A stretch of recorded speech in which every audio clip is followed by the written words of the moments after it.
Assalamualaikum warahmatullahi wabarakatuh. Di video kali ini saya akan menceritakan kisah Qabil dan keturunannya.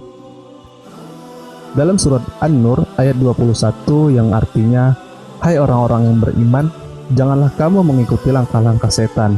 Barang siapa yang mengikuti langkah-langkah setan, maka sesungguhnya setan itu menyuruh mengerjakan perbuatan yang keji dan yang mungkar. Sekiranya bukan karena karunia Allah dan rahmatnya kepada kamu sekalian, niscaya tidak seorang pun dari kamu bersih dari perbuatan-perbuatan keji dan mungkar selama-lamanya. Tetapi Allah membersihkan siapa yang Ia kehendaki, dan Allah Maha mendengar lagi Maha mengetahui." Sebelum kalian lanjut mendengarkan kisah ini, bagi teman-teman yang belum support channel ini, dipersilahkan untuk support channel ini terlebih dahulu dengan menekan tombol subscribe dan loncengnya, agar tidak ketinggalan video terbaru selanjutnya.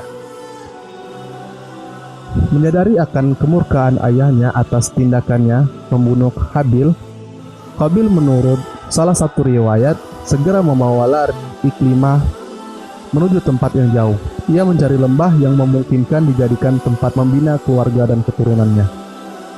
Allah berkehendak atau mengizinkan Qabil memiliki keturunan yang sangat banyak. Qabil pun mengajarkan berbagai macam kebaikan kepada keturunannya. Tentunya bukan berdasarkan wahyu Allah, namun disesuaikan dengan prasangka, nalar, dan logikanya.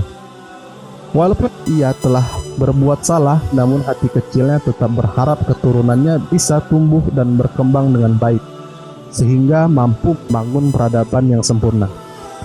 Segala daya upaya pun ia kerahkan demi mewujudkan masyarakat Qabil yang beradab, sesuai prasangkanya. Di tengah masyarakat seperti inilah, iblis laknatullah memilih dan menjadikannya sebagai lahan subur untuk melancarkan tipu dayanya. Maka iblis pun melakukan penjajakan. Ia memilih waktu dan momen yang tepat untuk melakukan pendekatan. Saat momen yang ditunggunya tiba, ia tawarkan hidup yang penuh kenikmatan dan kepuasan, sebagaimana yang telah ia lakukan kepada Rasulullah Adam alaihissalam, sehingga menyebabkan terjadinya tragedi Wahkuldi. Tanpa memerlukan usaha keras, masyarakat Qabil dengan serta-merta menerima dan menyambutnya.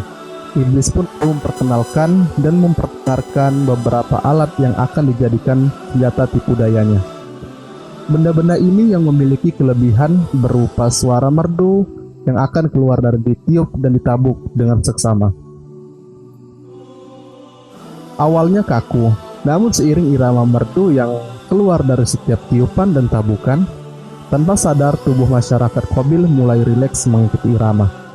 Semakin lama getaran tubuh mereka semakin lentur.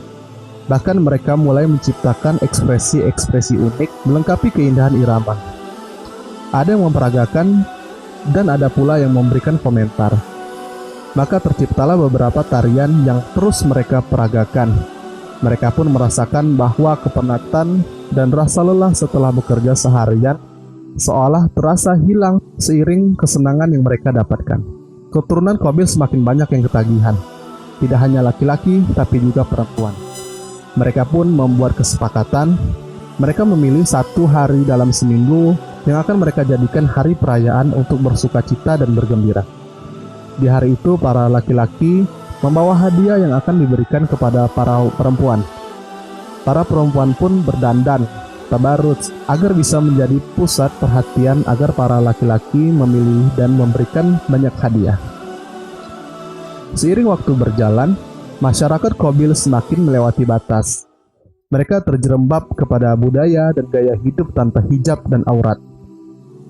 Maka terjadilah perlakuan-perlakuan layaknya binatang. Tidak ada budaya malu, yang ada adalah perasaan bangga tatkala mampu melakukan hal yang tidak bisa dilakukan oleh orang lain. Jiwa mereka akhirnya diperbudak oleh hasrat untuk mendapatkan kepuasan belaka.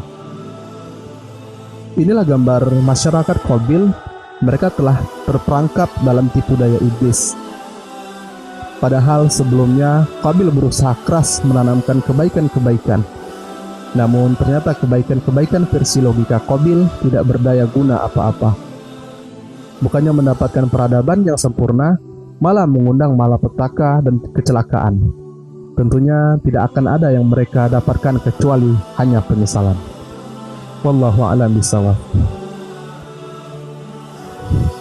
Bagi teman-teman yang ingin menambahkan cerita ini, dipersilakan untuk menambahkan cerita ini di kolom komentar. Bagi yang suka video ini, silakan diberi tanda like. Bagi yang tidak suka, silakan tekan tombol dislike. Sampai ketemu di video selanjutnya.